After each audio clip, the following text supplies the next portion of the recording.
No, wrong. This is a great plan.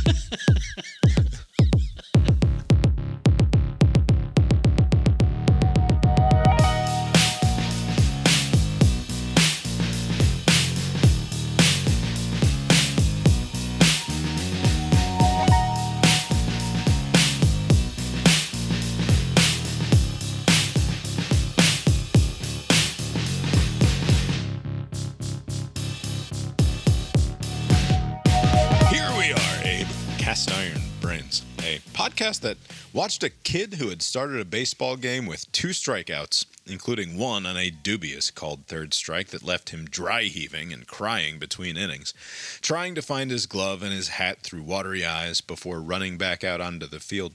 A podcast that watched that same kid come up a couple of innings later and smash a game-winning double, watched as that kid was hugged and jumped on by his teammates in the dugout, watched as a team that was pretty certainly going to lose only a few minutes before transformed into winners, overcome with raucous jubilation. And a podcast that looked over across the diamond at another team, heads down, 3 of them openly sobbing, crestfallen and broken and dejected and miserable. The agony of having endured a long, unstoppable slide down a tall mountain. The ground slipping under their feet with every next uncertain step back up. A belief in themselves first shaken and then shattered and then only cruelly remembered as some sort of taunt. A podcast that doesn't believe much, but believes one thing, at least. That baseball is life. My name is Bob, sitting across the way from my good friend and co-host. That's Abe. How you doing tonight, Abe? Doing well, Bob. Yeah. Here we are. Lori's here too. How you doing tonight, Lori? This lag is killing me. This lag is killing her. Tonight is Monday. It's like a full second. April 17th, 2023. Whose lag is that? The one that we're experiencing right now. I'm not experiencing it. You're not? Abe, talk. Talk. No, I'm not experiencing any lag whatsoever. No, Abe sounds fine. You and I sound terrible. I'm not having that problem. It must be on your end, Lori. Definitely is. Same Your end being about 7 feet over my left shoulder. My end being over here, plugged into the broadband, rather than using the apparently currently shaky Wi-Fi. As I said, Monday, April 17th. That makes it my brother Andrew's 30th birthday. Look Aww. at that. Happy birthday, Andrew. Happy birthday, Andrew. 10 years behind me in terms of age in all places except for the hairline, where he has long since lapped me. When did that lapping happen, by the way? He started losing his hair. He's quite young. Yeah, it's a long time ago. But, you know, I'm sure he's doing fine with it. I'm sure he's come to terms with it. I'm sure it doesn't bother him at all someone anymore. who's supposed to marry him. Yeah. Abe, you got anything fun this weekend? We had a lot of Little League baseball, which I'm sure we can discuss here briefly. What did you do?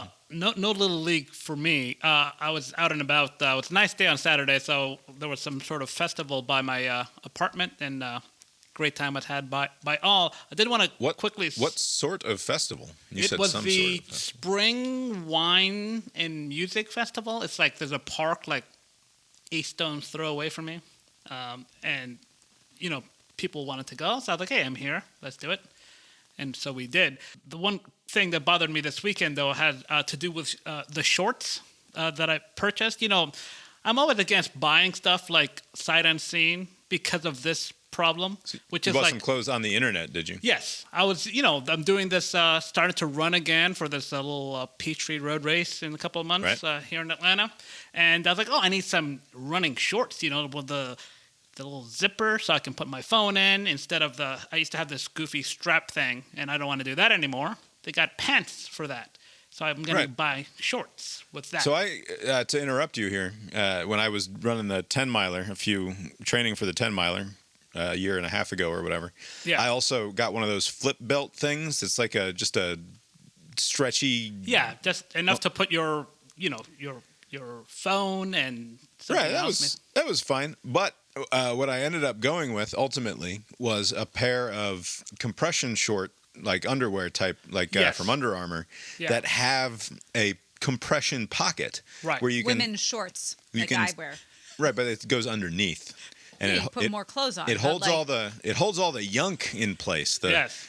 Your personal yunk, Right. and then also your accoutrement yunk, It's a like your bad cell design, you phone men. and your key to the apartment or the house or whatever. Maybe if you need your ID or whatever when you're running around out there. Right. So it's got the pocket for the accoutrement junk, and then otherwise it Right. just it tightens everything up.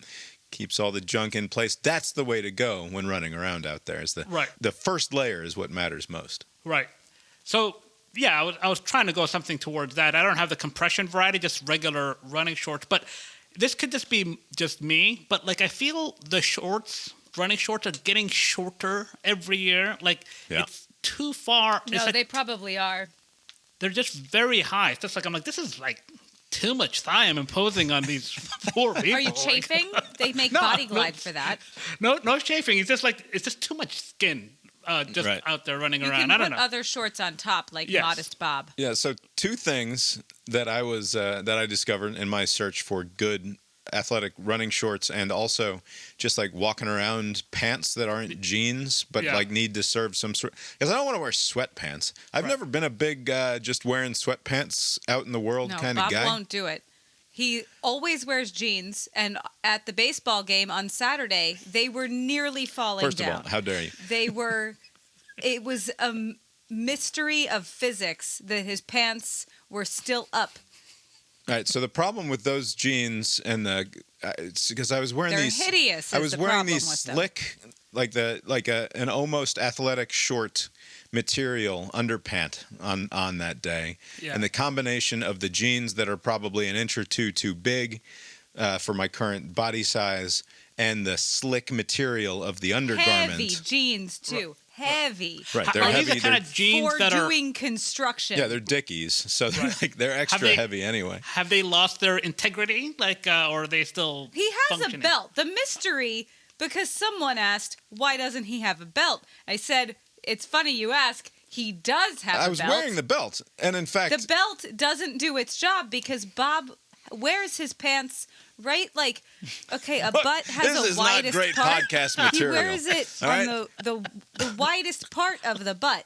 So any downward force is I going have to a just strange take it. I have a strange situation in my trunk in general, which is that my hips are way too high relative to all of the other parts. Right. And so if I were to wear my pants on my hips, I would legitimately look like Chris Christie walking around out there. And Like, therefore, where Chris Christie's he got wears his them pants yoked all the way on up his to butt. just under his considerable tits, Right. like where it's it's like all the way over the belly.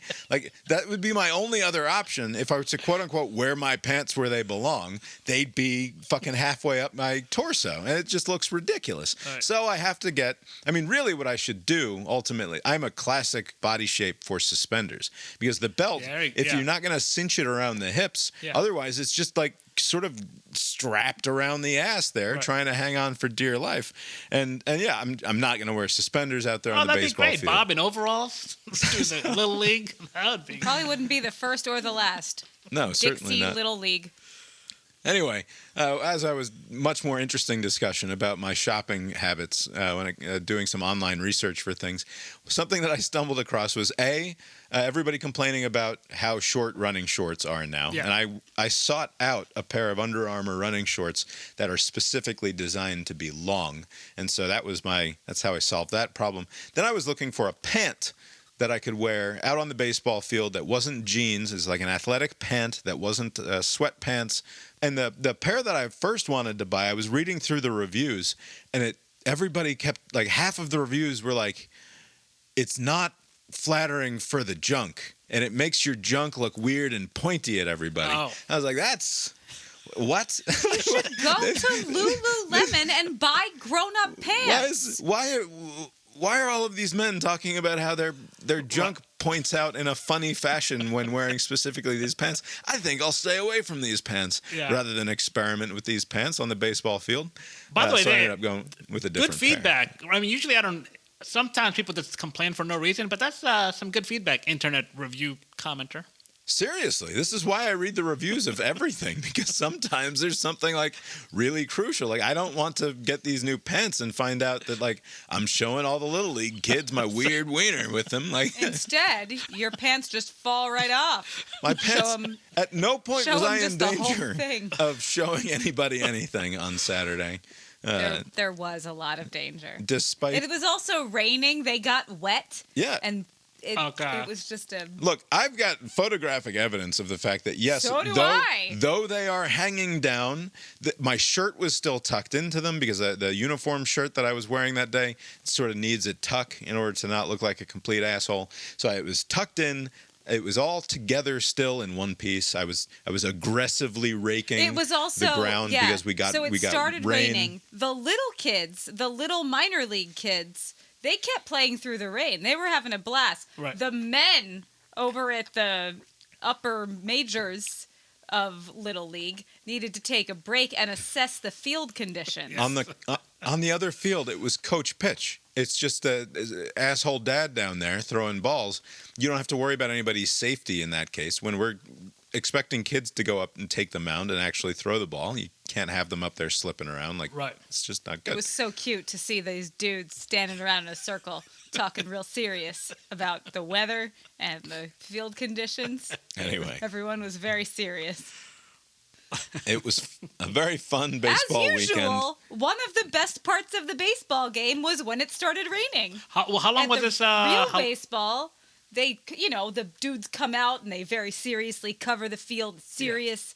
Yeah. In this one, the dudes stood out there and chit-chatted. It rained for a while. We were about 30 minutes delayed. We took a break of 30 minutes. I was watching the radar. All the guys in the dugout gathered around the phone and checked the radar. And I was like, just give it to 3:20. The sun will come back out. We'll rake like crazy. And like 20 minutes after that, the field will be almost as good as new. And that prediction was basically right. It was totally fine. The opposing team who had traveled for this game and therefore and they had to drive like 45 minutes or to an hour or something, so they didn't want to just give up on a game that they were at that point currently winning 5-1. The coach walks over to our dugout and he's like, "So you guys got any of that quick dry stuff?" And what? In my head, I was like, you mean this stuff that's like $75 for a 50-pound bag? Then you go through like 5 of them just around the mound and home plate? Yeah, man, we got that in the back. I'll go get $400 worth of quick dry for this fucking Little League game. Is that the team that you have to play tomorrow? It's not the same team. It's from the same league, though. Like, no, man. we do not have a bunch of quick dry turf drying agents to spread around for this fucking game. Are you out of your goddamn mind? Do you guys have that? Yeah, I'm sure they got like a sponsor for it. Just to briefly recap the game, we were down 5-1. Good guys were losing 5-1, and then we ended up winning the game 15-5. Is the long story short. We scored. It was all on one pitcher too. 14 runs. Awful. It was actually on 2 pitchers. So their starting pitcher was as dominant a 12-year-old baseball player as I have yet seen playing baseball at this level. Right. He had multiple pitches. Like he had a fastball and an off-speed pitch, both of which he was able to locate. And so he struck out.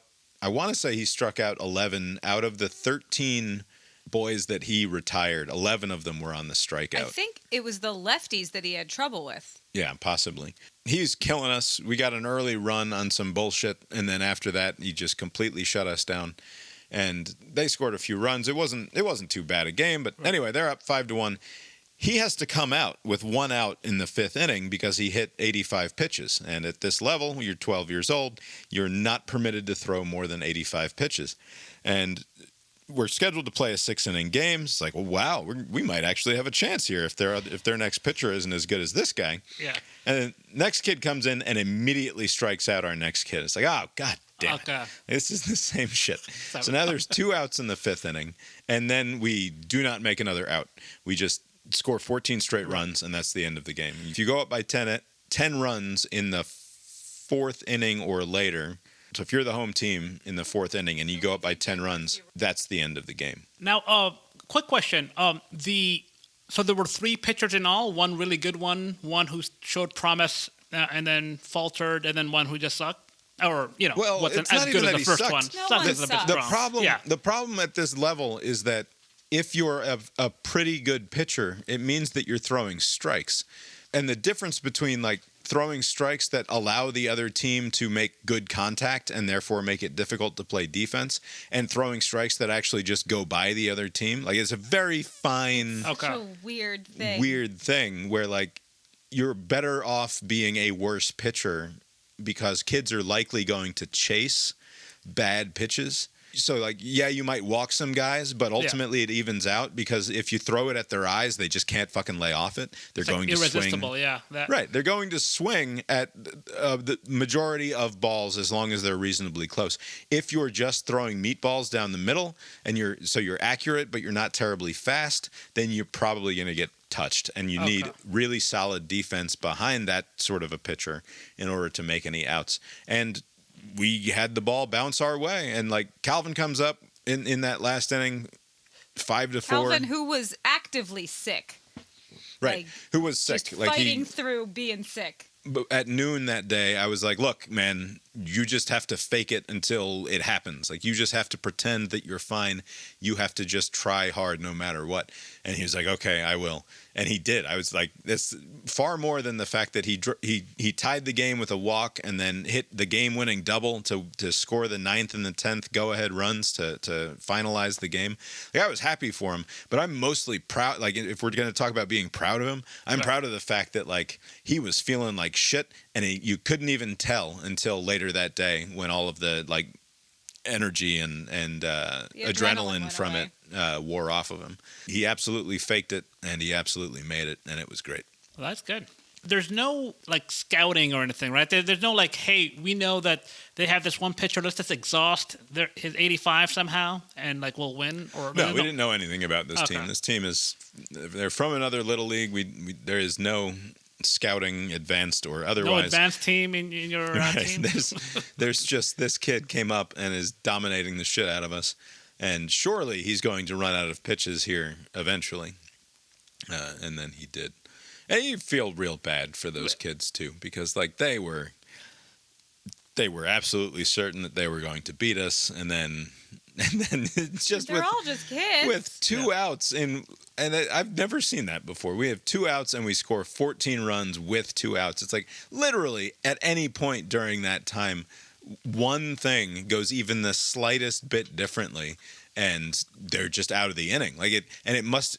And I've experienced this as a fan before when you have 2 outs against a team, and it's like, okay, so on literally any pitch out of the next indefinite number of pitches, it could just be over because he could just hit the ball to a guy who catches it, and that's just the end of it, right? But that didn't happen for like 20 straight batters. We batted around twice in that inning. It was insane, and you feel bad for them, but because they're just kids too. They're good. Yeah, they deserve things. It's just sports. Yeah. But anyway, it was fun, and it's just a ceaseless. The baseball is endless. We have tonight off. We have games tonight, Wednesday, and Thursday, and then a game on Sunday also. We have 4 games this week. Wow. It's a lot. Let's see here. What should we talk about this week, Abe? The usual. I suppose we should start with Jack Teixeira, the young man. Oh, the child with all that information. So, not that this is a lengthy discussion, but I am interested in this commitment to calling this person a child, basically. Right. And colloquially, it's fine. He's 21 years old. He's just a kid, et cetera, et cetera. I think it's that picture, right? Like there's something. He just looks like. Or maybe they just took him from his ROTC like 3 years ago when he was 18. He just looks like a child. I know he's 21 as an adult, but like he just came across as. I'm like, this guy had all this information. Looks like a very young man. His name is Jack Teixeira.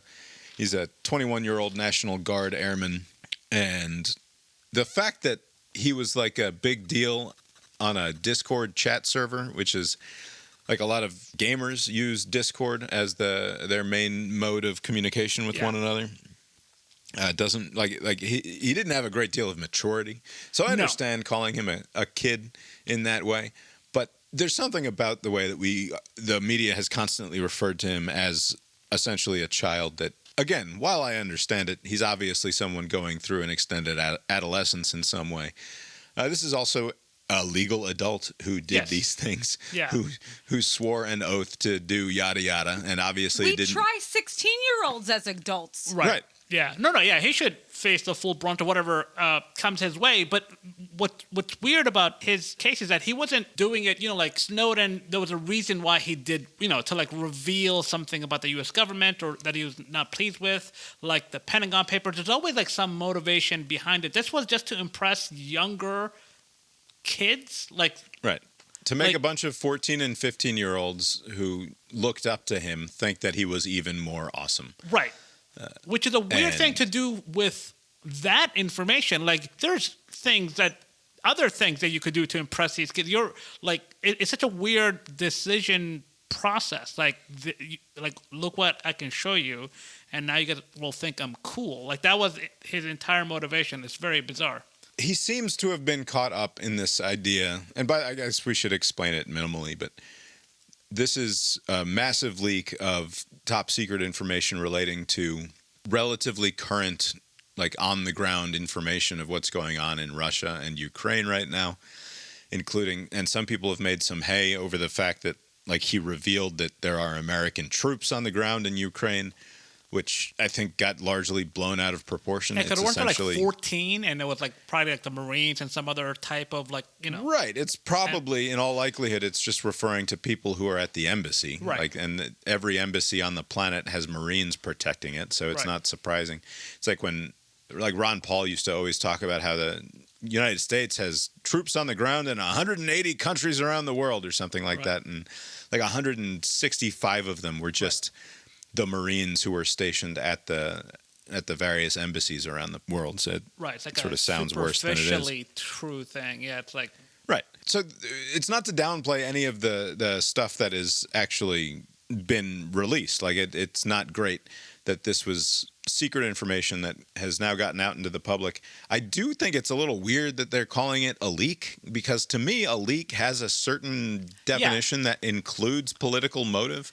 like And yeah. maybe that's my own problem, but to call this a leak strikes me as sort of slightly missing the point, which is, as you were saying, with Snowden had a political reason for doing that. He believed that there were great unconstitutional Right. harms being perpetrated on the American people, and he was going to attempt to right that wrong. Right. Wasn't there also and- more recently Reality Winner? Didn't she do something because she had some motivations? Right. She had, again, but she's another one with like a less than fully formed adult, perhaps, or less than fully mature, or maybe that's not fair, but not fully aware, maybe, of the consequences of Right. her actions, and not aware of how minimal the difference would be relative to the punishment. Right. Like Yes. the thing that she was doing wasn't going to change anything, but the consequences were going to be rather harsh. And I think that, like, this idiot, this Jack Teixeira kid, is he just like it's mostly sad to me, I guess. Yeah. Like, because there's talk about like he would post videos of himself at a shooting range shouting anti-Semitic and racist slurs, and then shooting his gun. And like that's just sort of the coin of the realm for these idiots and in their 4chan and their Discord servers, and like this is just how idiots on the internet talk to each other. Something that sort of normie media gets wrong a lot of the time Right. is insisting that like what they're doing here is actual racism, and it's not. To call these people racists, like, fine, I guess they're exhibiting racist behavior, but all they're really doing is transgressing in the only way that is legible to everyone, right? Like the only spaces in which transgression is even possible anymore is on the racism front and on the sort of anti-Jew front, play acting as Nazis. Like, it's not good, obviously. Right. But And, like, and it's to that point, there was before he was arrested, and the FBI got around to arresting him after some media people got there first. The story that first came out about it, when it came to the actual leaks, like they were kind of providing some cover for the U.S. government, like, hey, this is embarrassing, but everyone kind of knew the U.S. was snooping around, so it shouldn't come as a surprise. Almost kind of like, giving context as to what's going on, but no such context, no such cover was given for the language that's used online and these chat rooms and stuff like that. Because, to your point, it is almost like it's like, what is that goofy term, lingua franca? It's like right. The lingua franca of the internet, which is like almost by default, people communicate in these kind of crass ways. Not to excuse it, but like there wasn't such similar cover provided for this online way of speaking, which doesn't always remain online, like with the video and him saying all that stuff. But like there's like this thing, and sometimes people are just doing it just to get a reaction than anything else. It's not. Well, the point is that it reads as right-wing extremism or something when you first hear about it, as they're first talking about this story. But then you find out that as a 21-year-old talking it to a bunch of 15-year-olds, it's like, sorry, this is not some sort of neo-Nazi thing. This is not a bunch of right-wing extremists. This is just some idiot. And the idiot, like, who appears to have been radicalized in certain weird ways in terms of like he had some strong beliefs about Ruby Ridge and maybe Waco and that sort of thing. But like, so maybe he was heading in that direction, because isn't that usually how it goes? Online communities, they start talking, these grievances from, notably bad acts by the U.S. government, no doubt, but like just the way that it's framed is done in such a way to kind of galvanize people into doing other bad things or joining some stupid cause. Yeah, I guess the bigger conversation here is likely just around why is it that this 21-year-old moron has access to these sorts of files, and the answer, of course, is 9/11, to answer it as quickly as possible, which is that after 9/11, they made it much easier for various different intelligence agencies to share information with each other, and because that information has to be warehoused and sort of clearinghoused at various points along the way, you're going to end up with 1 million plus individuals in the United States who have access to top secret material, and some smaller percentage of that have access to sort of all of it, right. Of everything that's in the pipeline. I wonder. I wonder if I wasn't sure what exactly he does, but like, do you think it's like some sort of IT thing, like like any sort of administrative support person who would need access to that information, that can make the number be as high as it is. That number that you mentioned, over 1 million, that's still, it's kind of hard to wrap my head around. There are 1 million American, like, federal employees and contractors who have access to this. It's like, why would there be a need for that many people to have this access? And also, how on in the news, they're like, hey, members of Congress, when they need to see some sensitive stuff because they have oversight responsibilities, they got to go into the SCIF or like some room, or like, hey, come here, stash your phone. Maybe you can have your chief of staff, but nobody else in your office can be here. And then you have X amount of time to look at the stuff, and then you leave. And you can glean from whatever you want that information. Like, it's so restricted in one aspect, but then on the other side, there's 1 million people who have access to this information. It's not 1 million people that have access to everything, right? So you're correct to describe him as basically an IT guy. In the charging documents, they called him a, quote, cyber defense operations journeyman. I'm not sure if that's a specific job, but that's what they called him. But essentially, apparently, it boils down to just being an IT guy. And so the fact that he was on this base at the 102nd Intelligence Wing, Air National Guard Base on Joint Base Cape Cod, whose mission is, quote, worldwide precision intelligence and command and control, along with trained and experienced airmen for expeditionary combat support and homeland security. So for whatever reason, as an IT guy working there, he had access to essentially the big pipeline rather than some compartmentalized version of it that the average person with access to it would have. Again, this sort of gets into the whole conversation about like the presidents having all of their top secret documents that they shouldn't have, and ending up with documents in your garage that you forgot were there that maybe shouldn't necessarily be classified.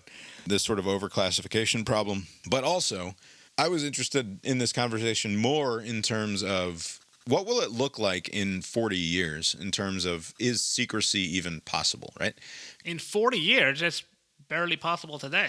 Right. So given the fact that if it is this provably easy to distribute huge quantities of that data that is supposed to be top secret, are we effectively living in a time where, but for the honor system of over 1 million people, right. and but for the people willing to take seriously the oaths that they've taken, we essentially don't have secret, because the whole point of the United States intelligence gathering operation and the other governments around the world that do this exact work is that essentially none of us have secrets from each other in a meaningful way anymore, right? Like, there's an expectation that operational plans are relatively secret. There's an expectation that hopefully at the absolute highest level, sensitive information is being kept quiet. But I don't think that we're going to be moving into a time in which it becomes easier to secure this sort of information.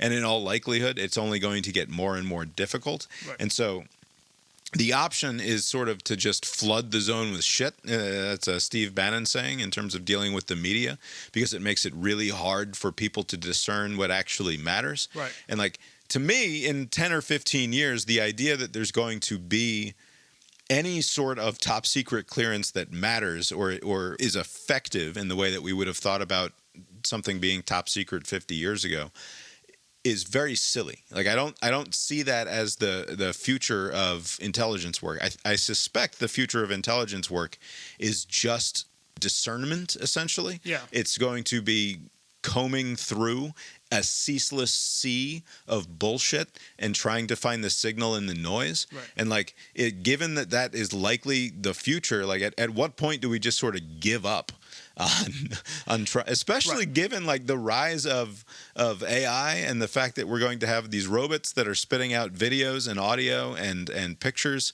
of things that we cannot identify as necessarily being human made or that they correspond to reality in any meaningful way. Right. Like the zone, if it's flooded with shit now, it's only going to be infinitely worse in a fairly short amount of time. And I don't think anybody quite realizes the paradigm shift that we're in for in that regard. They might. Julia said that, like, first rule at work when you start as an analyst, as an intelligence analyst, is like, if you see something really fucking interesting and exciting, it's probably not real. Okay. Like, that's like the first thing you learn is, like, if you go, oh, then it's like, yeah, that's probably nothing. Okay.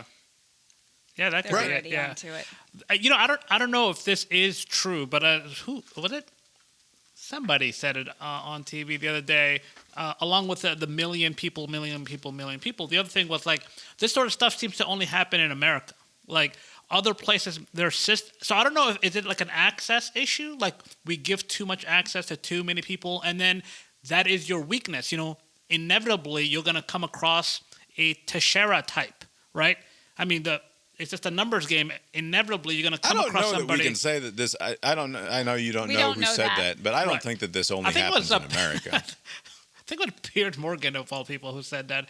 But I had, if you think of all the Manning, Still keeping Piers on the DVR. no, he was on Bill Maher's show. Oh, yeah. I do still keep Oh, on a better. DVR, but like the big ones, like Snowden, in America-based guy, Manning, America.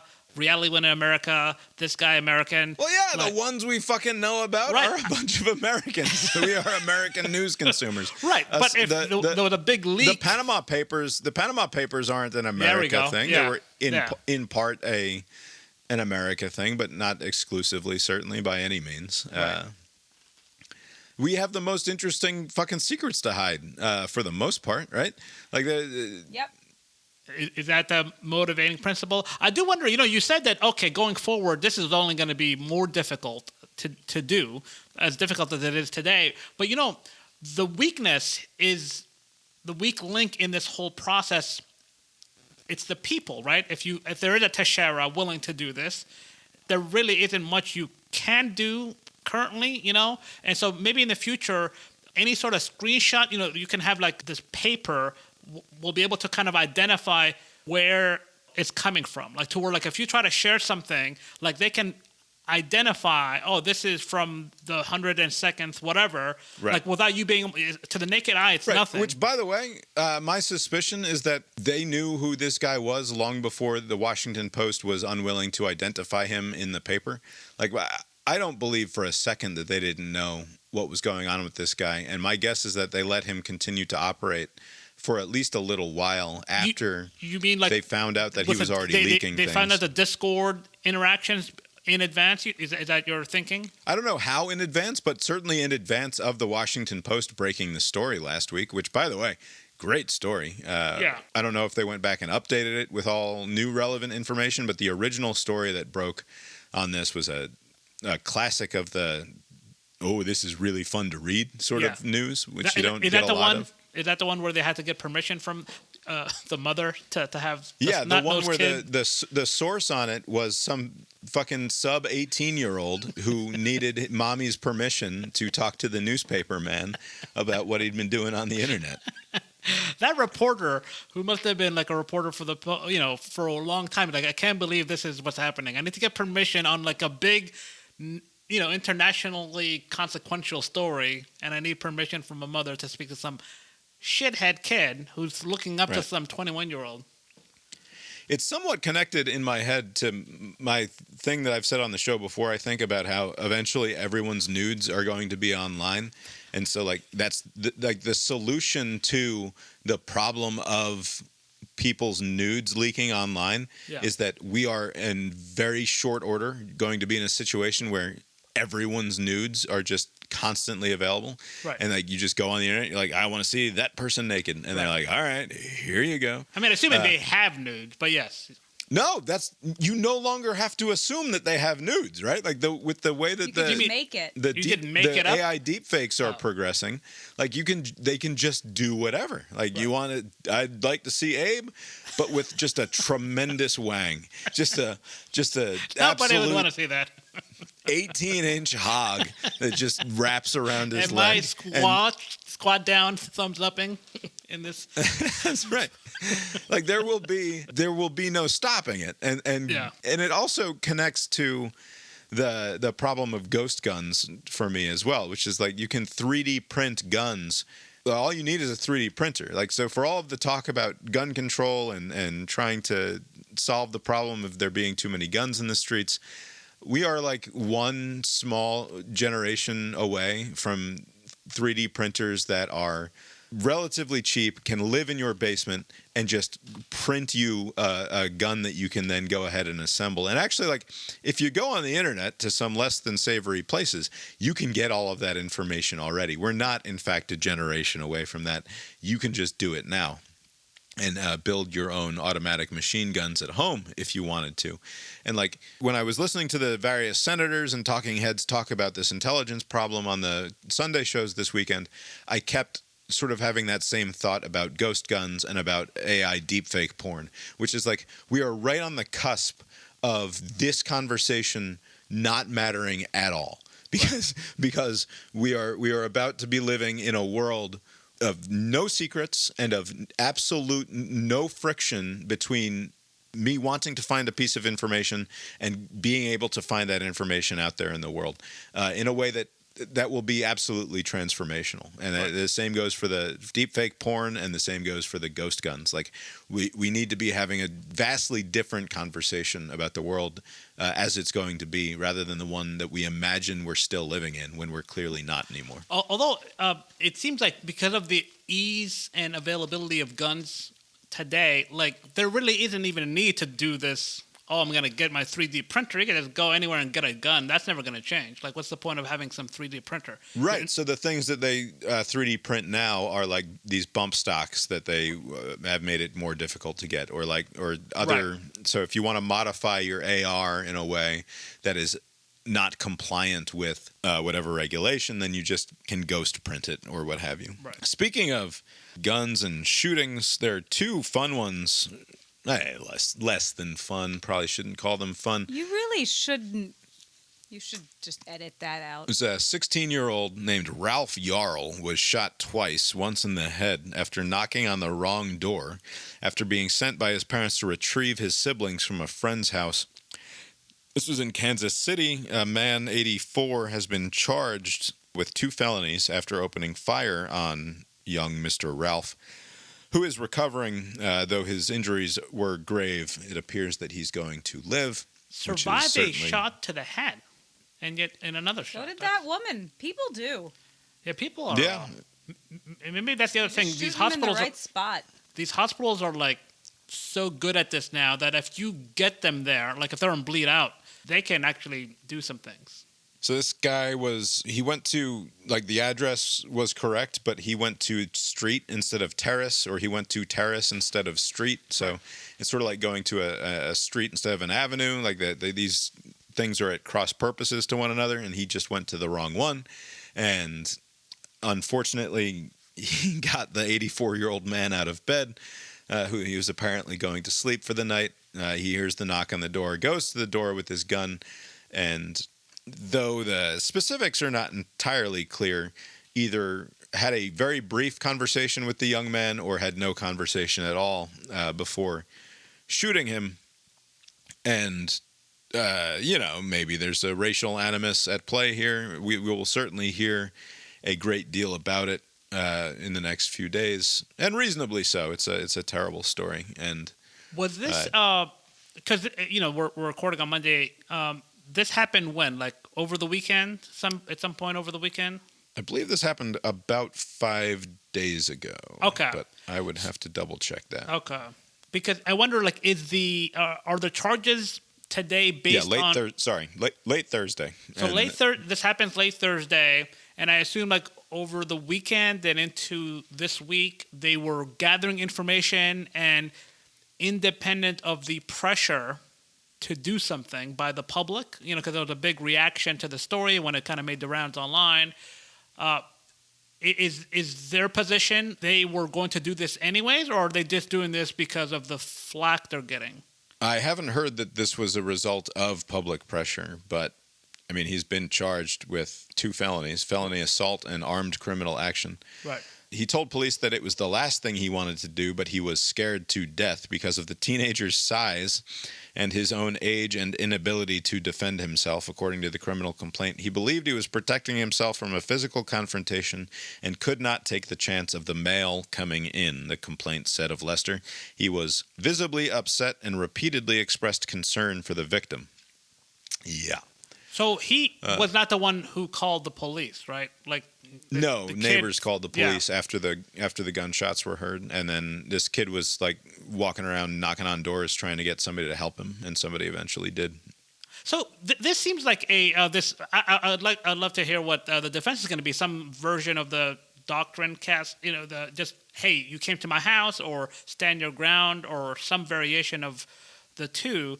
But like, it is an unreasonable standard to have anyone who I didn't invite is liable to get shot with like very minimal interaction. So though Missouri has very strong stand your ground laws, it does not appear to be the case that having your doorbell rung or your door knocked on at 8 o'clock at night, and then you open it. And then you open the door and shoot the guy. Like, that is not that's not a rational fear.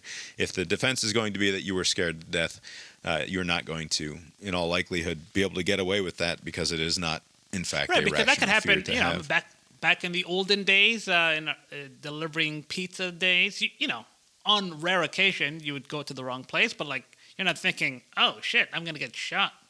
Like, you just go to the wrong place, or somebody's not there, or something happens.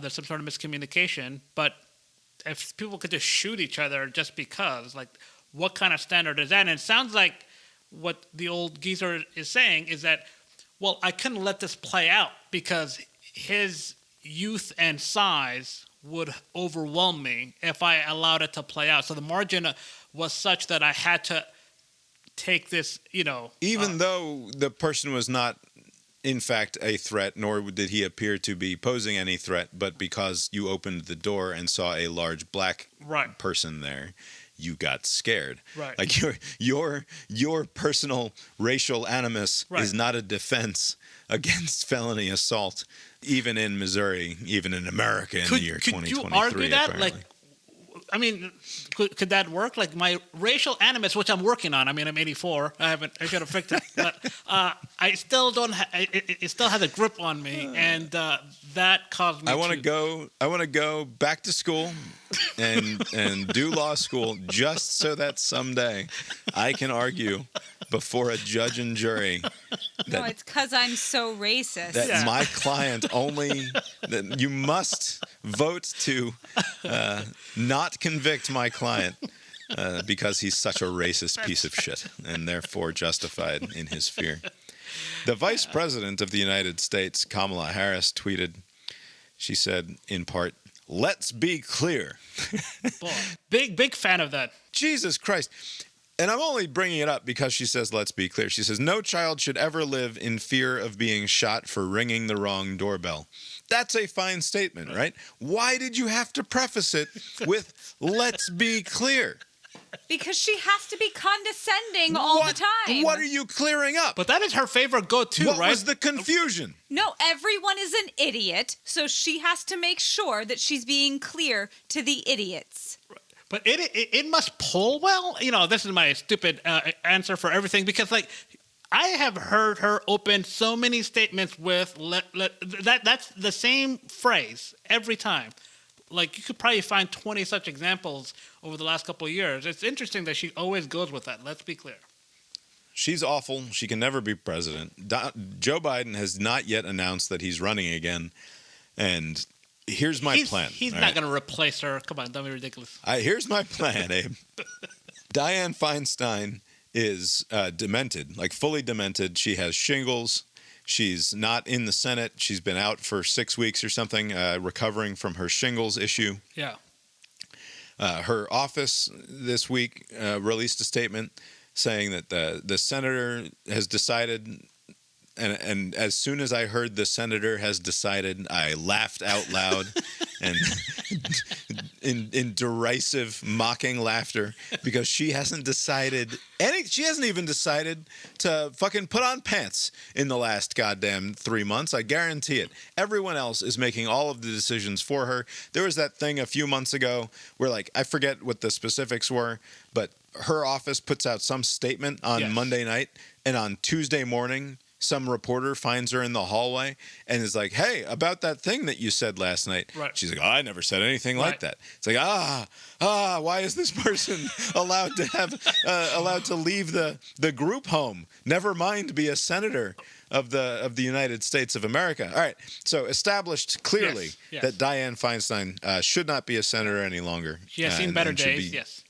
Right, should resign her position, or rather, her office should choose to resign her position for her because she. In the rules about that, there's no rules. She is incapable of making the decision. I know, but she's the only one who can make that decision, you know. And the voters of California who were okay with 83-year-old Feinstein goes right. Gavin Newsom says, "I'm going to appoint Vice President Kamala Harris to be the next." Senator from the state of California, giving her the other seat. She used to have that other Senate seat. Now she gets this. That can be the great accomplishment. She's the first Asian and first black woman to hold 2 different Senate seats in the same United States state. A tremendous accomplishment, unlikely to ever be happen again in the great history of the United States. What is the upside to the current first and only vice president to be a woman to take that demotion? Like, why would she want to do that? The upside for her? Yeah. Is that she's going to get to run to be vice president again with Gavin Newsom in about 18 months or so. So it's just a trade. Gotcha. So then Biden says, I now choose Gavin Newsom to be my vice president and successor. And then as part of the whole deal, Newsom announces in July of next year or whenever that Kamala Harris is going to be the next... the second Asian and second black vice president woman of the United States of America. Another accomplishment unrivaled in American history. And this is how we solve This is how we solve the Dianne Feinstein problem, the Kamala Harris problem, and the Donald Trump problem. How is this solving any of these problems? Because She's around still. She can be around still in her meaningless role in the Senate and in her meaningless role as vice president. And, again, future meaningless role as vice president. Right. And I think that Gavin Newsom could beat Donald Trump. I'm not convinced that Kamala Harris could beat Donald Trump. Right. Although I would like to note, it would be hilarious to have the first woman, or first black this and whatever to be vice president, to be kicked out for just yet another white dude in the Democratic Party. The gambit would collapse immediately. Wrong. This is a great plan. And also, I think. I mean, the vice presidency is more useless than a Senate. At least with a senator, you can have like some chairman of something, or go to some foreign trip, do something. The vice president job is pretty useless. Yeah, she could even stick her in Feinstein's seat on the judiciary. Like, she could assume that level of authority. Like, that should be the deal. She probably honestly does think she's just heartbeat away from the presidency, and what a heartbeat. Pretty shaky, right? So, like... It is pretty shaky. Stick around. I read something this week about how if you think that getting past 2024 without Trump in office, or even Trump becoming president, and then you can like relax because at least if we just make it through the next 4 years, like that will be the end of it. Right. Like he's, and then this piece was like, oh, you're an idiot. Right. He is absolutely running again in 2028. It doesn't matter. He's going like, he's essentially immortal. He's not going to die anytime soon. And the idea that he would simply go away in 2029 because he was term limited out, when he's already said multiple times that they stole his first term from him, and why shouldn't he get another 4 years after that? Right. And I think that's basically right. Like he would not willingly just say, "Yep, well, that's my 8 years. That's what I got. Yeah. We'll see you down in Florida." Now, this is a risky thing to say, but like you would think that if Trump were to go through this presidential cycle and then lose in much the same way to old man Biden, like let's say the same states break blue, but the margins are larger, like he wins Georgia by a slightly larger, not like a lot, but just instead of 11,000, like 30,000, like Wisconsin, all these other states, like, but the number, of electoral votes remain the same. He loses yet again. This is now the fourth election cycle where Trump is kind of the oxygen, and the party loses. Like, there's no, I mean, again, risky thing to say. There's no way that they would still be with him in 28. Like, I mean, come on. This thing has run its course. Like, it should already have run its course, but, like, yet another defeat? Who's going to fill the void? Who's, like, again, like, there's something about his prosecution, his arrest and arraignment, and the way that the entire party coalesced behind him in a way that they haven't since before January 6th, right? In a way that they haven't really since the closest I can remember is the Ukraine impeachment thing, right? Like, it's just, they were unified in the idea that was a bogus impeachment, and they're all but unified anyway. And they're all but unified on the Trump question now. Not necessarily that they want him to be the nominee, but certainly that they believe that he's being treated unfairly, and therefore sort of just playing his game. Anyway, I don't have to talk about that anymore. There's another story out of Saratoga County up in New York. I believe it's in the Albany area. A 20-year-old girl was in a car with friends, and they pulled into the wrong driveway looking for their friend's house, and a 65-year-old comes out of the front of the house and shoots at the car, killing her. Wow. So this is another story in which a person felt threatened in their home and came outside and shot at the people who were on their property. It should be not great. It should be. It is, again, I don't know these people. Maybe they're pleasant in other settings. It appears that they're seeking these opportunities to shoot at people because a accidental, somebody turning into your driveway, yes, it's not fun. It may be startling if you're anxious or one of those people. yes, I can see how you wouldn't like that. But to take any opportunity that you can plausibly defend in court as, okay, I'm gonna kill them and I can get away with it, like, right? Because So for I think that's what's going on here. With this is just a fucking absolute maniac who saw a car on his property that he didn't like and then shot the girl who was in the passenger seat. Right. I don't think that that's exactly what we have there in Kansas City. Like, I don't know, but like 84 years old and probably legitimately scared. Not rationally scared. Right. But I believe in all likelihood actually experiencing a great deal of anxiety in that moment rather than pure sort of retributive anger or something like that. Right. That doesn't appear to be the case here in New York. This is... That is what... Remember, this sort of stuff happens occasionally. There was that story where somebody's neighbor's house was getting robbed, and for some reason the person thought that they would interject on their behalf, and like they can see the person fleeing with something, and they're like they were compelled to shoot, like they were on the phone with the cops, and they're like, we don't need to do anything, and he's like, oh, they're getting away with it, let me just shoot them. Like it's like they're people just, I don't know if it's the stuff that they're consuming or just like this thing that's been building over the years, but they don't seem to mind to kind of take this risk by like shooting somebody in the hopes that they'll be let off by a friendly jury. Right, and so who knows? Maybe this, the 84-year-old. I don't know. Maybe he'll go with the. If he's not going to use my racial animus defense, he can maybe. Yeah, I'm 84, not far from Feinstein. She's not all there. I wasn't all there, and here we are. You know, maybe he can use that. But like these other cases, it seems like they're kind of counting on a stand your ground or doctrine thing. Castle doctrine thing, like some sort of thing that will defend them. And it's like, that's kind of a fucked up thing to do. And it's also needlessly, Yeah. I remember having an argument with my brother, I think possibly even on the show back in like 2009, about,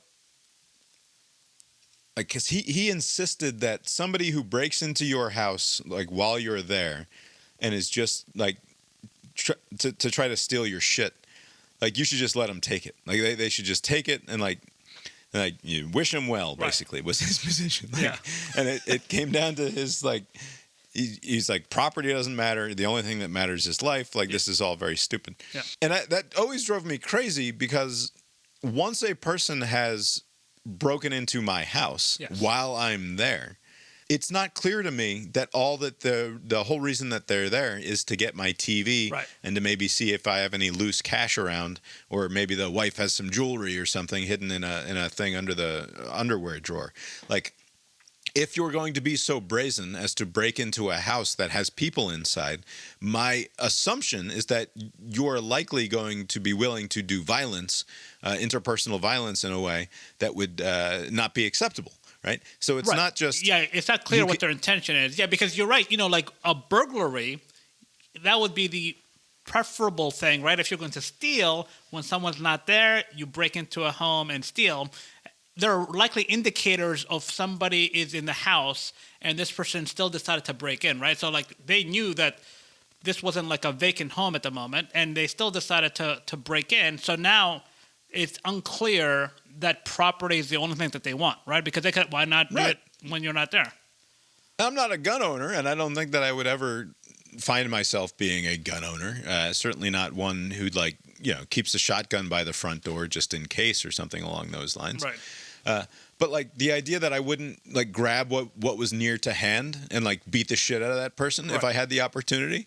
Like, of course I would. I don't know what this fucking maniac is going to do. He broke into my house while I was here. Right. Like, he's not here for anything good, certainly. And like, if in his heart all he was after was a TV, he gave up the right to not have a broken fucking shoulder or leg if my baseball bat was near enough to hand, right? Like, sorry. Like, it would be wrong of me, and I would feel terrible if I killed the guy, I'm sure.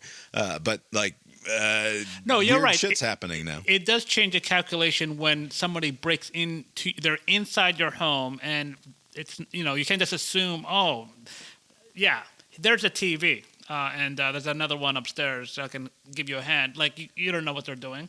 And so, yeah, in that And not case, to, yeah, like, do whatever, you know. That's not me trying to defend the idiot who's like sees his neighbor's place getting robbed and somehow then Yeah. ends up chasing down a burglar and shooting him in the back or something along those Right, lines. that there should be no scenario where that's allowed because there's no danger to life, right? This is a home that no one is in. He's stealing. You just, take the description, take a picture if you want, or whatever. But, like, for you to mete out justice on your, because of whatever, that's not how the system works, and you shouldn't do that. All right, there's a story in the Atlantic this month, a big actual magazine story, not just some stupid blog. It's called "The Myth of the Broke Millennial." And after a rough start, the generation is thriving. Why doesn't it feel that way? And so there's a sort of, it's almost a meme. Anytime somebody posts something online about like, why don't millennials do this? And there's a response tweet that's like, well, financial crisis in 2008, and it costs 10 times as much to buy a house now as it did before, and we don't have health care, and it's like they live in this sort of we, I suppose. There you go. We millennials, we live. Also, as I've said many times before, I do not count myself. Yeah, you're dumb and wrong. Among the millennials, we are a tweener generation. If you were born between 1979 and 1987, you are very special, just like me. We are special millennials. We're the best millennials. Geriatric is what they call it. 79 to 87. We're the kings of the millennials. If you were in high school or college aged fucking on 9/11, gave you social media, you fucking kids. Then you are, in fact, what I have always preferred to call Generation Y. It follows, of course, Generation X, and you are not a millennial. Anybody born 88 or later, those are the millennials. We are different from them. I will not be counted among them. I think I mentioned this in the past, like millennial and boomer becoming permanent generations to describe young and old. Because it seems like no one seems to, like millennials, to the, it means something. The conventional definition, those people are turning 40, right? So like when people are... us! Right, yes, those people who are also us, are turning 40. So, like, a lot of the millennial stuff usually is geared toward these youths. Like, it's almost interchangeably used. Yeah, no. It's people are entering middle age. It's become a euphemism for young person I don't like. Right. It's like hippies. It started with hippies. Right. And then it became millennials. And now, apparently, we're rich.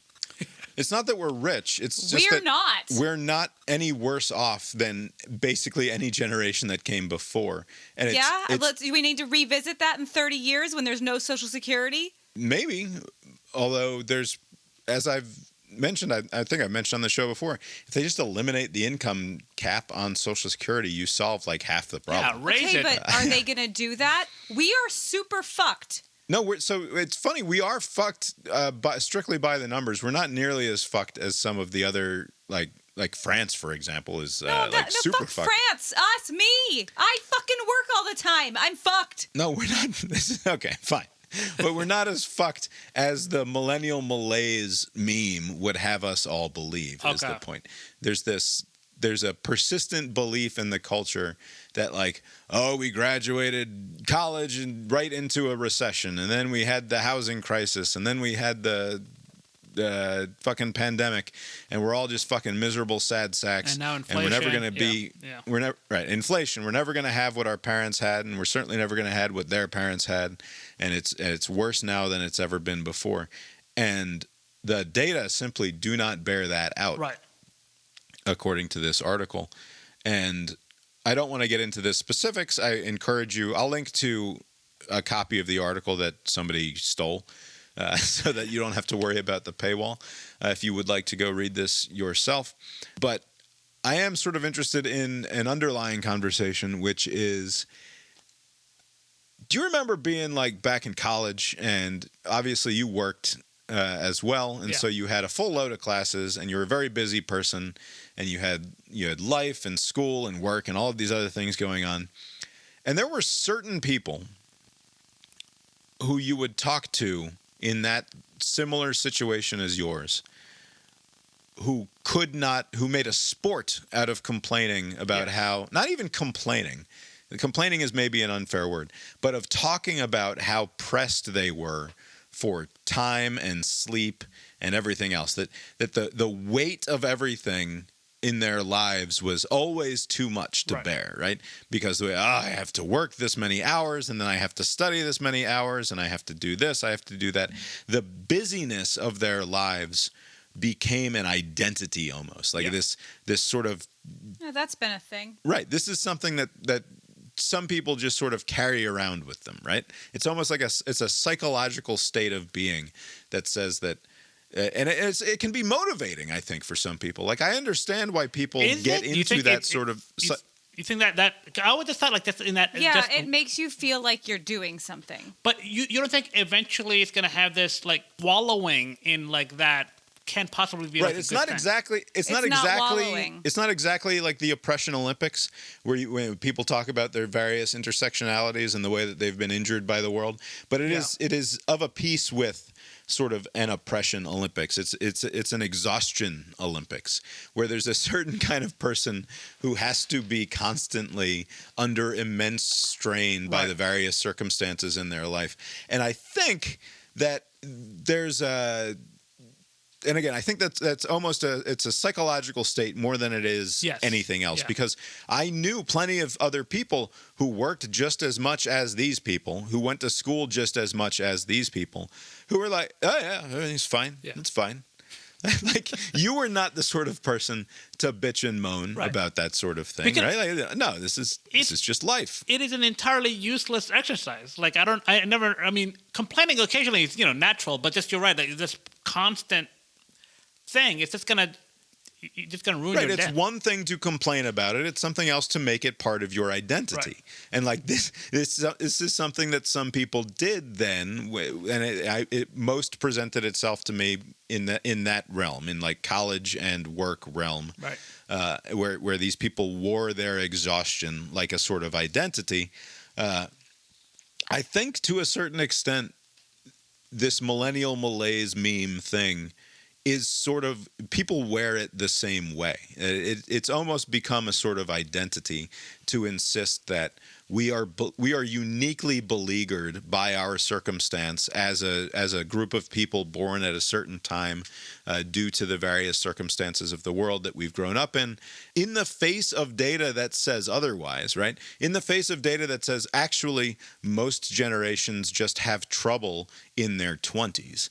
Like, it's never easy to be in your 20s when there's 40 years of grown-ups in front of you in all of the good jobs. Right. Like, that's just sort of how it works. And yeah, did we have a housing blow up in 2008? And did we have a big job crunch both in 2000, 2001, and then again the whole pandemic thing? Like, but you'll notice, like, oh, well, that was 10 years. Oh, and then it was about 10 years before that.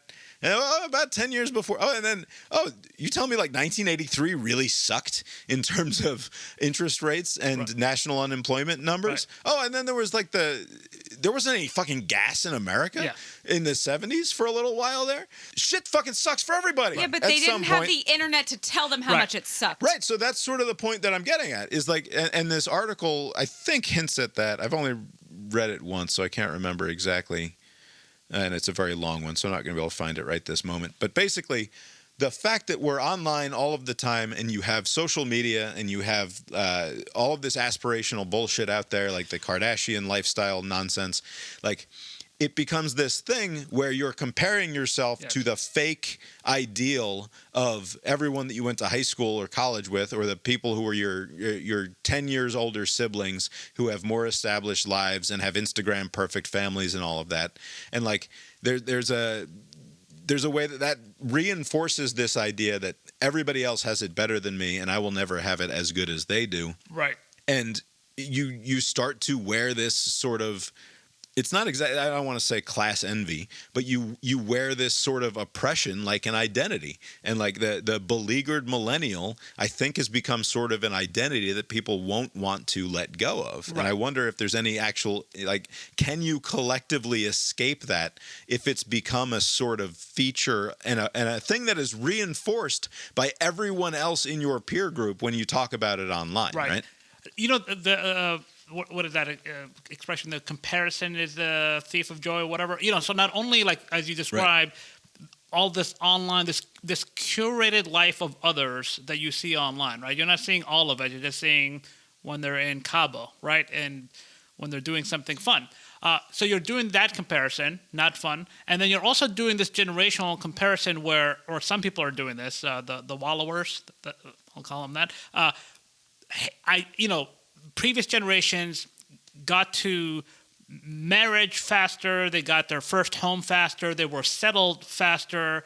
They didn't have $200,000 worth of student loans. Like, there's a lot of comparing of the things that you don't have, or the circumstances are unfavorable to you compared to others. That it's never done the other way. Like, all the good things that you do have that you didn't have in other generations had to suffer through. One of them was, like, back when they had to draft, like, hey, go stand in a field and die. Like, good luck, you don't have to worry about that. Like, you don't have to worry about a lot of the, crime was a lot higher back in the day. Like, you don't have to deal with that. I mean, there are just so many things that are better now. And yes, there are certain things that are worse. But, like, the fixation on just only the things I don't have is not a good mental state of being, because you're just going to be just that. And whatever you, it doesn't matter what it is, whatever you identify with will be hard to just do away with, because now it's part of you. It's not just like a thing. It's like part of how you see yourself. And so you could be in your 60s and you can find people complaining about, the boomers fucked us, and maybe they did certain things, but, like, just that mindset is probably going to carry with them the rest of the way. Right. And the chief image, the lead image on this story is a piece of fancy avocado toast on a gold platter, because of course it is.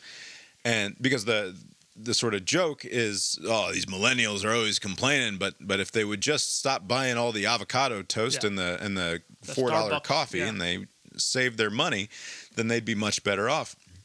And I recognize that that's a very silly sort of meme, and it's a silly way of thinking about the world. But at the same time, my parents didn't have any fucking money in the 80s when they had my brother and I. They didn't have any fucking money. You know what else they didn't have? They didn't have an entertainment budget, right? They got their entertainment from over-the-air television and the radio. Right. And, like, maybe my dad splurged on a CD player in 1986 because he was a fucking music nerd.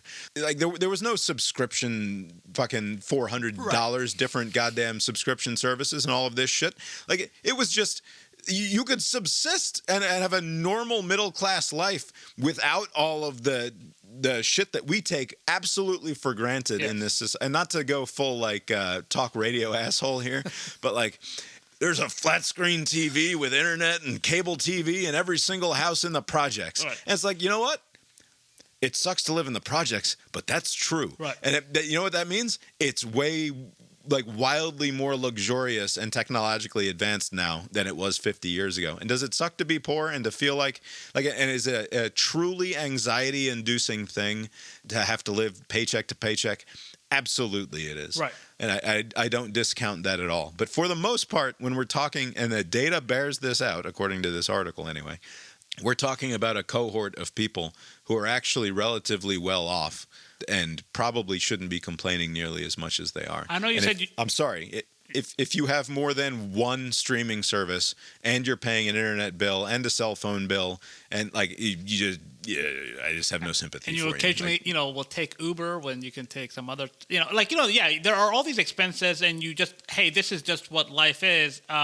But these are... Right, at the same time that the Silicon Valley has been subsidizing a butler for you for the last fucking 10 years. Right. That, like, you can have literally anything, and you do. I don't. Right. So clearly some other asshole millennials are doing it. Right. But you're having concierge service constantly at your fingertips, which costs a fraction of what its actual cost is because of the amount of money that Silicon Valley and venture capitalists have been willing to invest in finding the next unicorn, right? So you're like, whatever. Now it's just me getting off on a truly shitty old man rant there. But like, we have it so spectacularly good in this country and at this time. There's never been a better time to be alive. Yeah, but now millennials complain all the time, so it sucks. Yeah. And also, I guess it underscores that all of those things, the TVs and the whatevers, aren't really gonna make you happy. Like, I mean, it'll just make things tolerable, but like, people are still unhappy or still stressed about other things. Like, it doesn't really solve anything. Well, no, of course it's not going to make you happy, but It makes me happy. Yeah, I find it enjoyable. Yeah. Pesca had a guest on a guy. Bob's been on this guy so much. Every time I come home, it's Mike Pesca. Oh, he's pretty good. Yeah, is it the happiness thing? He had a good interview with the happiness researcher from Harvard last week. I'll make sure there's a link to those episodes in the show notes. Everybody should be listening to Pesca. Yeah. He does a very good job of a daily podcast, and his energy is too high. Oh, is it? What I will say, I think I've said this before to you, Bob, but like, a lot of the interview guests that he has on are often like surprised at like how well the interview went. Like, oh, you're asking like really good questions, and like this was a lot of fun. He's a terrific interviewer who actually does his homework before the guest comes on. He has either read the book or read large portions of the book. He acknowledges where the holes in his knowledge are, and always seems curious and is always asking a good question. And I disagree with a lot of what he says. I don't know, maybe 40% of the time or something. I have strong disagreements with the way that he's conducting conversation or the conclusions that he's coming to. But he's an absolutely good faith interlocutor in the interviews for the most part, and certainly in his opinion pieces at the start and the end of each show. So. When Terry Gross leaves her post, like, they should slide him in to that interview show, because he could just do that. Oh, he is persona non grata in that land any longer. Oh, water on the bridge. That was a long time ago. That fucking Slate website came out with a new podcast extolling the virtues of disagreeing about uncomfortable topics.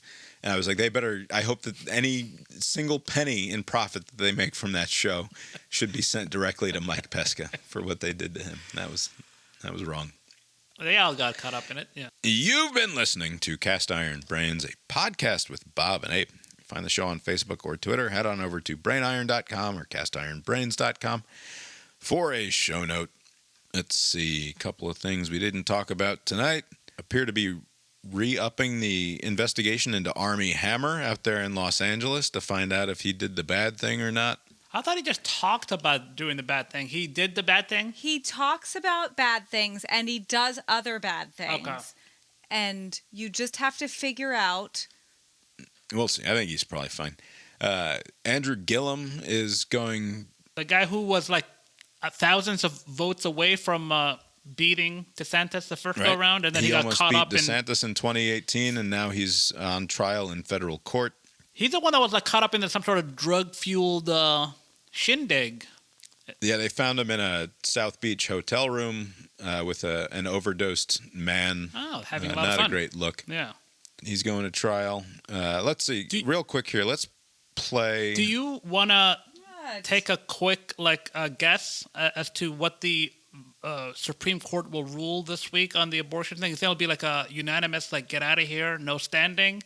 Or unanimous with Clarence Thomas dissenting, like the mifepristone, whatever, that abortion thing that's going to the court. Are they going to be at the Supreme Court already this week? I missed that somehow. They did like an extended a stay until Wednesday of this week, and they're going to decide. I think the issue seems to be standing, whether or not that the religious person who didn't want to prescribe the medication was harmed in any way by the existence of this medication. Like, I know there was some legal mumbo jumbo underneath it, but like the people who brought on the suit, like, do they have standing? I think that's going to be the Supreme Court's way out of this debate and say that this case shouldn't have been allowed. I guess we'll see. So it just comes down to whether or not they buy the Texas judge's rationale that the FDA fucked up. Did not follow the rules, yeah. Right. So I don't know. I suspect that Roberts would be happy to get out of it by saying there's no standing here, but I won't make any predictions. Again, I didn't realize it was even going to the Supreme Court already. Real quick, Abe, it's one of your favorite days of the year. The day that this podcast comes out, of course, it's any IRS shitbag person who works for the man loves it. It's tax day. We did our taxes a month ago or so. Maybe we get money back. A little more. I always want to do it extra early because I like money. Yeah, but not everyone is so lucky. Abe, just gleeful. They are doing fine. They should fix their withholding and pay better attention. Abe's a very spiteful man, and so his favorite day of the year is today. Today is like the local holiday in D.C., right? On Tuesday will be the tax day. Right. So today, as in the day that this podcast comes out, is officially tax day, because the 15th, of course, was Saturday, and anytime the 15th is a Saturday, they give you the extra couple of days, right?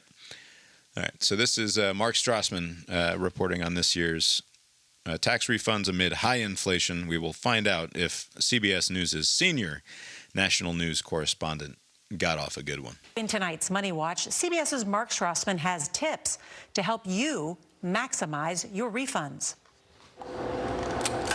Matt and Heather Mahalski own this custard store near Atlanta. Inflation's eating into their profit margin. The couple hoped for their typical tax treat, a healthy refund. To have that little bit of extra money helps us deal with the seasonal nature of our business and the changing expenses in our business. During the pandemic, the Mahalskis relied on government stimulus checks. A PPP loan kept their business afloat, and child tax credits for their 2 children boosted their tax refund. 2 years ago, that refund was $8,800. Last year, it dropped to $1,700. And this year, they owe $3,100. And what was your reaction? It's a rude awakening, yeah. True. By one estimate, roughly 70% of Americans worry about tax refunds this year, mainly because of expiring pandemic relief programs. Take the enhanced child tax credit for families. It dropped from up to $3,600 per child to $2,000. Accountant Andrew Poulos says the time to get ahead of next year's tax return is now. There's no silver bullet to this. Correct. It's a series of planning. So planning for contributions to health savings, planning for contributions to retirement account, planning for contributions to college savings fund if you have children. Experts like Poulos advise double-checking for any missing deductions. And for a refund next year, consider adjusting your withholdings now. There's nothing we can do about it other than just, react to it and manage the money as best we can. This tax season is like their custard. No artificial sweeteners. Mark Strassmann, CBS News, Atlanta. All right, Abe. Did CBS News' senior national news correspondent, Mark Strassmann, get off a good one? I was inclined initially to go with yes when he did the typical tax treat thing, but he ended that on a rough note, so no. No, that was bad. Ooh, sorry, no. Mark. Try again But- next time. Right, though, because fix your withholding if you're so worried about it. Yeah. Also, I'm sorry, but it's such a worthless statement to say we got a refund of this size this year and then a refund of this size this year and then we owed money this year. That tells me nothing about your tax burden. Right. That tells me absolutely nothing about anything except that you were hoping to get a sweet scratch-off ticket in the middle of April this year, and you have no idea what your actual financial situation is, right? Yeah. You're just a dummy who isn't really sure at any point what your tax burden is going to be, and therefore sometimes the dice are going to come up wrong for you. Did you hire an employee and not pay payroll? Right. Figure it out. Fucking assholes. Anyway. I could fix my withholding and have more money, but I don't because I get it back later. Yes. Yeah. You can find Mark Gillig, who composed our opening and closing themes, at tetramermusic.com, Tetramer music.com. Glad we got that Strassmann in. I was going to be mad at myself if we didn't do that. Abe, did you make it to the movies this week? I'm trying to think off the top of my head what came out. I know that the Mario movie made another $90 million. Yeah, this movie is going to make so much money. But no, I did not go see that again. Once was more than enough.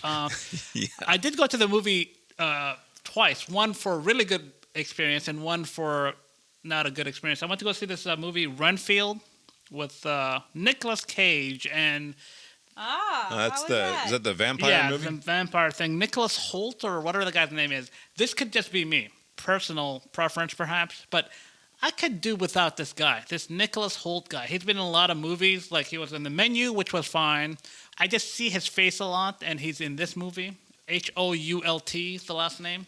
Oh, yeah. I know that face. And why do I know that face? He's been in a few movies. So he was in been in a The bunch of Great, stuff. The Menu. Oh, he's Mad Max Fury Road. He's the Yes. lunatic Yeah. in Mad Max. Yeah.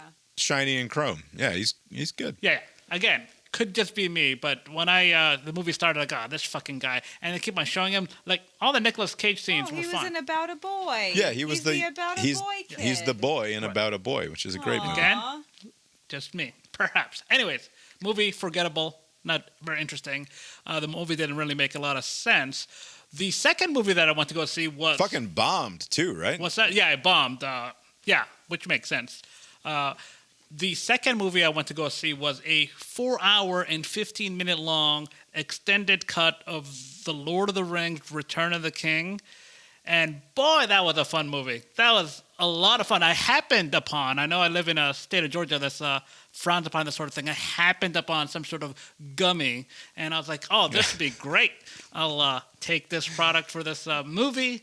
I went to the theater. I went to Regal since you have to pay because it's not part of the package. It's not part of the subscription. It's like Oh wow. one of these like exclusive things.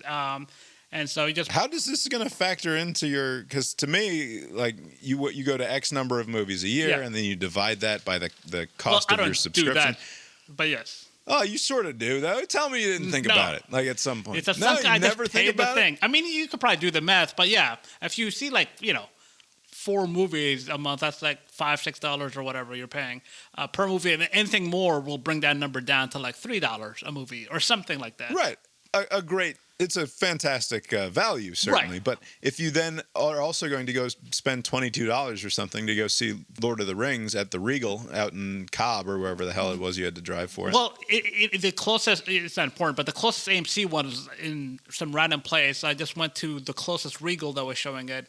Anyways, yeah, on any given year, there'll be like 3 or 4 such occasions. I went to go see Avatar 2 a second time, and I paid. Right. I paid for this. Any movie that I want to go see, I'll just pay it, which is fine. But anyways, because it was 4 hours, I knew this to be true, but I guess other people who were in the theater did not know this, but they're not going to play trailers, right? So that 15, 20-minute buffer Right. that you can It starts when it get starts. concessions and all this other stuff. Don't do that for movies that are like 4 hours long because the movie will just start, which you want it to be the case. I mean, this movie started at 7 and it ended like at 11:30 or 11. Oh, that's spectacular. Good job by them. Yeah. A 7:00 showing for that sort of movie. Yeah. No, that's perfect. Yeah. That's just a nice evening at the theater. Yeah, it was great. And Do they peop- serve you food in the theater? Did you have to eat? I got like a soda. Usually that's my go thing. I just get a soda and I just sit there. And I was thinking 4 hours, in my advanced age, maybe I'll need to use the bathroom a lot. But nope, just sat there 4 hours, no issues. Nice. It's a great day. We in saw- Abe, when we saw when the you Mario can go movie- and have a sit for 4.5 It was like hours a big and not have to take a 32-ounce piss. cup that I- I drank. And I got a soda when we saw Mario, and I had to pee like 15 minutes in. I never drink soda. yeah, I I think chugged it down. It was so delicious. I could be wrong, but there were like, this is a crowded theater, packed. People were dressed in whatever. And in my gummy stupor, I was concerned about some of these people because they looked like they were. I don't know. Did they look like hobbits? Were they dressed like hobbits? Hobbit and that Were they dressed like Gandalf wizards? guy. There was a lot of those. Yeah, wizards. But I think, yeah. this is a 200, 300 seat capacity It's place. a lot of edible you had to feel uncomfortable. Or with also, Lord of the Rings people. Those are some nerds. You're safe there. yes, but it's like kind of dark and somebody just kind of just idling by my aisle. Like they're just looking around. There's definitely some spooky points in that movie too. You don't want. Yeah, that's true. Yeah, but I think I was probably the only one of the 200-300 people that were there who had not seen it before because everybody was just like applauding in parts where they kind of knew what was about to happen. Like they were kind of very much into it. It was a very fun Right. movie experience. And then they would also like a scene would come on, and immediately 30 people just start running to the bathrooms. It's like they kind of all decided beforehand, like, oh, when they start to this scene, we got a couple of Right. minutes to There's kill. no plot in the fight scenes, right? You want to be there for the fight scenes. There's big stuff, plenty of yeah. opportunities. Yeah, There's a number of opportunities. I haven't gotten through that one all the way yet. As I said, I was rewatching this extended edition trilogy, but there are big long chunks of it where it's like, yeah, I can see where they could have taken out 5 minutes here, Right. and it would have been the same basic movie. And I'm sure there are probably, I guarantee you, True there of a are lot of that movie. blogs online or different places online you can go. They're like, trust me, just go pee here. Yeah. You'll be There's fine. an app, I think, like Run Whatever P or something. There's apps where it's like, oh, nothing is happening here. Have at it. Right. So, but no, a lot of fun at the movie as opposed to Renfield, which was not good. Yeah, and great movie, right? Yes, a lot of fun. What did we watch? We watched a lot of baseball. We watched a lot of kid baseball, we and then we watched a lot of Braves baseball. also the Braves. We watched a lot of baseball. We had people. His dad was here. Oh, nice. My dad was here. My His sister family. and brother-in-law were here. There were a lot of Man, people talk about here. a great weekend to show up to watch the kids baseball. Yeah. We got both Calvin's team with that exciting win. Katie's team had her first game. We got a win there too. Not quite as exciting, but a win It was nonetheless. a good game, though. Nice. Yeah, a good game. 5-2 final. We watched Succession. Is that the only thing that we watched that It's was the new? only thing we watched. The thing we watched Saturday was that RoboCop thing. That's all we yeah. did. We- Everything else was we went to bed early on Friday like losers. RoboCop thing? I and got watched up the at RoboCop at thing. 6 in the morning on fucking Saturday morning wow. as a full day of baseball ahead of me. I was like, I got to get He my had exercise, to exercise first. He's a loser. in. Yeah. I went for a run in the middle of the day and almost died like a winner. Saturday night we watched the Movies That Made Us thing, which I don't like as a rule on Netflix. Like I think it's a very They're not annoyingly put together. Is that like a little CNN clip show, thing basically? that's also on Netflix? No, it's Netflix. It's Netflix only. Okay. I don't know. It might be on CNN for but all I I think know. it's Netflix produced. I don't think CNN made it. Okay. It's too jokey. It's very jokey and stupid, and Like a talking head Like- kind of thing, or like, Dumb. oh, it is. Yeah. They go to talking heads, and they also. It's silly. It's just stupid. I can't describe it as But we anything were but tired. stupid. But I like RoboCop a lot, and so I wanted to watch the RoboCop thing. But that was it. I have not seen this, but speaking of Netflix, like 3 or 4 people at the same time sent me text messages about this new show on Netflix called Beef. They're like, you have to watch this show, Beef. yeah, And I've seen a bunch of chatter about it online, but we haven't decided to watch it yet. yeah, I'll be interested to see how good that is. Yeah. But yeah, then there was Succession, episode 4 of the final season. The quick capsule summary of it is basically the Roy siblings revert to the sort of archetype that we had of them in season 1, right? Yeah. Like it's And there's a lot of Comes back a lot around. of scrambling. The old guard, as they call them. They're all kind of just trying to position themselves to be the interim person. The show. I do wonder how they land this plane, because now with old man Logan out of the picture, like he was kind of like the gravitational pull of a lot of the other people around, and now it's just like they're just all gonna be backstabbing each other the rest of the way. Like it's just a series where all of these characters who we've come to sort of want to maybe not have the worst thing in the world happen to them. Not that we've come to love them, Right. but like we're sort of rooting for them in some ways to maybe become better humans, if not I don't know necessarily that I am. achieve all of the things that they want to achieve. a lot of to maybe unlikable people, though, right? Like, are there? yeah, but like to get what they deserve to a certain extent in a way that's not a punishment. To figure it out. Yeah, to figure it out, to have a modicum of self-awareness. For Kendall to be able to not talk exclusively in business cringe-ese, which is sort of his default mode of interacting with his colleagues. I think it's just going to be a miserable end for all of them, ultimately, I think. Like the idea that there's going to be a winner or one of the 3 kids is going to come out self-actualized and on top of things is No. ridiculous. And who would want that? The oldest Connor, it seems like he's just kind of like being reckless with money. Like he's making spit handshake decisions. Well, sort of, except like it only fucking spends once, right? Like you spend it, like you can't take it with you. Like Connor, to me at least, it makes some sense. Like, hey, I love this fucking apartment. It means a lot to me. This is a killer place to own, and I've got a big pile of money coming my way as soon as this company sells. So why not spend $63 million on a penthouse apartment? Like, yeah, Right. fuck it. It's the same sort of mindset that the evil stepmother is like, yeah, I'll just get what's mine and get the fuck on out of here. Like, it's totally fine. Speaking of which, so it's kind of hard to relate to any of these people, but especially the I do like Marsha, or what is her name? Who's the Marsha. She I don't understand how people can do this, but like when somebody's down and you kick them when they're down, like how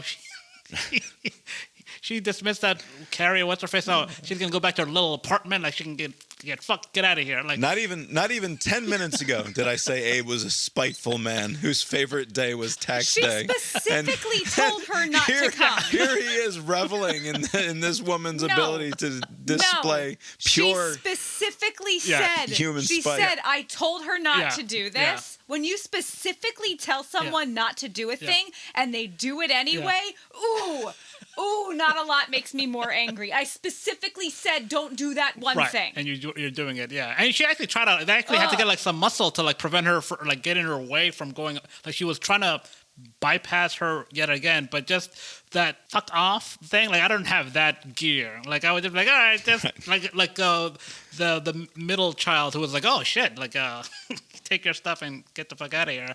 But just that asshole vindictiveness is nice to see on television. Just I wouldn't do it.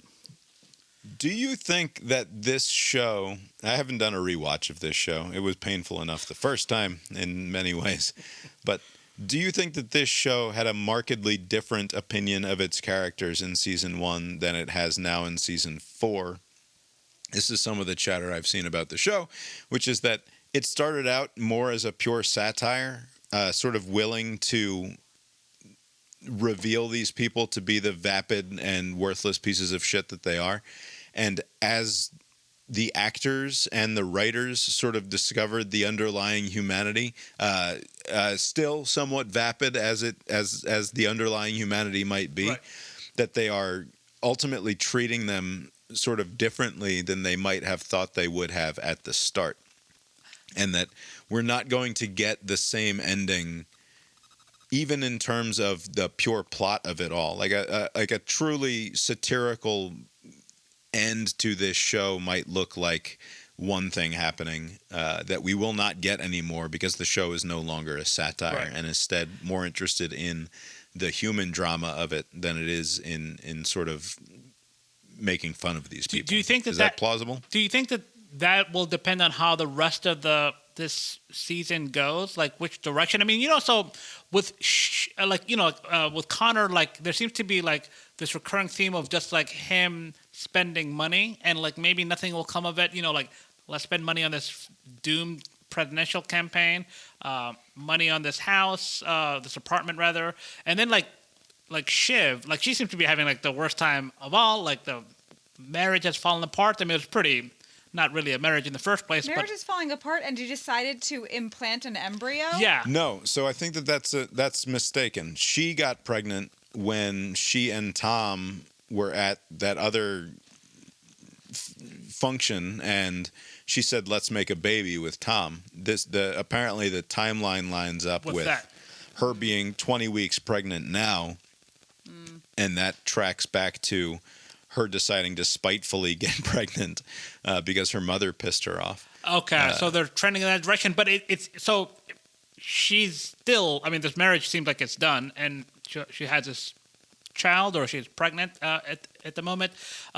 She got kicked out of the let's do the 3-sibling CEO thing, like and promise that you'll keep your word. Like it seems like nothing has kind of gone in her way lately. And she's just kind of just frazzled now, and who knows how that goes. But like, it seems like she's gonna be in a position to where like, oh, they turned their backs on me, like the two brothers she made the deal with, and she'll do something to kind of undercut them. It seems like it's gonna be just a messy thing. It's one of the things that I don't believe about this show, which is that I think that in any given group of 4 people, you'd much more likely to have 3 Connors than you would be likely to have 3 wildly overambitious people who cannot simply be happy with what they have, right? Like Connor, for all of his faults, happy with what he's got, right? Still with wild degrees of entitlement and unaware of his various privileges to a comical extent, of course, but happy with what he's got. The idea that you would have 3 graspingly ambitious and impossible to ever please people unless they get the thing that they imagine they want that definitely won't actually make them happy. Like, I don't really buy it. But like, do you think that... I think you get one of those in a family, maybe 2, certainly not 3. So, like, Shiv was, like, in the political arena, right? And she came into the fold earlier in the show. Is it that they're all... I mean, they are all kind of, like, ambitious, but, like, does it come down to just, like, sibling, like, I want it because you also... Oh, like, why are we just letting you, Kendall, be the guy? Like, I want in on this, too, because, you know... I want right. That's why it doesn't make sense to me. Like they don't read to me as terribly competitive siblings. That doesn't appear to be their relationship. That's not what they've built their. Like they hate each other in certain ways, but they don't appear to be like actually competitive in the way that a lot of sibling relationships are. So I maybe I'm just finding a hole in this show that most people wouldn't necessarily see, and that's fine. And perhaps the motivations are also just like striving for their parents' affection, even though one of them is dead. And the mother seems to be even worse than the old man Logan. Like, right, mom being entirely checked out from the kid's situation, and like, again, like I guess they're trying to impress their dad, but with Kendall, it checks out. I don't think that you get that 3 times over in one family without some sort of overriding competitive thing going on, which doesn't appear to be the case. Right. But whatever.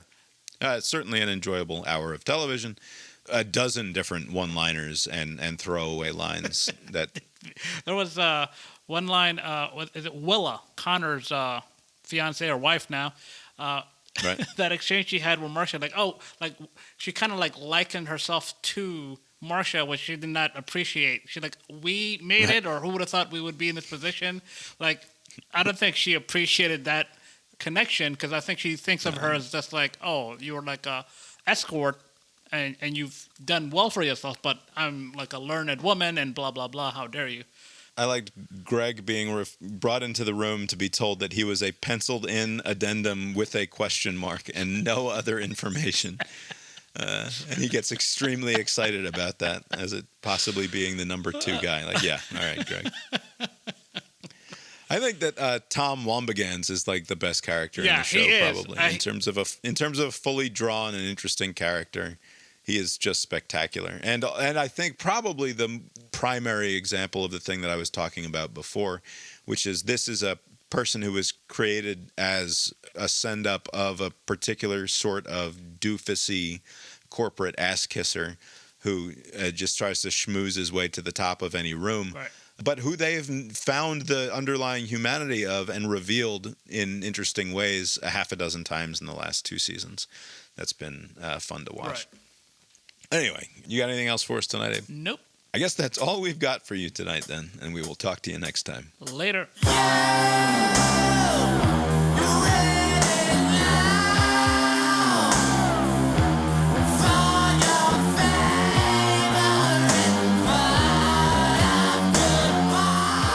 There's this show on TLC called like Pop My Pimple or Dr. Pimple Popper, yeah.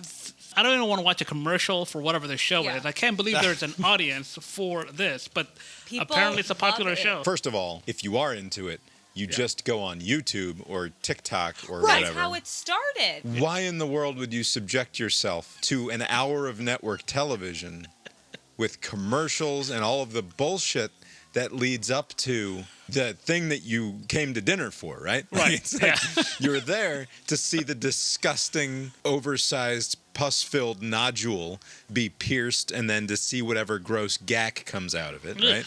Is that the appeal, by the way? Like, just the... Yeah, people watch it. I don't know. This, like, we're going to do 42 minutes of Yes. backstory and, like, hear the sob story of these assholes like it's the Olympics. Only to then get to the end, and then you finally get what is meant to be the satisfying part of the show, which is when they squeeze the disgusting pus and gack out of you. More importantly than not wanting to be into it, I don't want to find out that I'm into it. Right? Right. Like I see. I studiously avoid even the possibility of finding out that that's one of my interests. Right. Because you don't control that sort of thing, unfortunately. That's true. You would have by now come across this weird liking, right? Like, and that's the weird thing. It's like, how many people are they expecting to convert over to this weird, I mean, I'm judging here, but like this weird fucking my expectation is that it's sort of like gambling, where, you snare 100 people, and 99 of them are entirely casual, and you never see them again. Right. But the one yes. Yeah. doesn't do anything else with the rest of their life. Their DVR is just Dr. Pimple Popper, and that's all they watch all of the time. By the way, I don't think this show is part of this big company that's coming over to HBO Max, but if they're trying to preserve the integrity of HBO by removing it because of shows like this, a great decision, because you wouldn't want to tarnish the great name of HBO with pimple popping. Not that I should be judging, but No, you're permitted. This is a safe space for judging, Abe. I try to limit my judgments to just few Nothing people. else.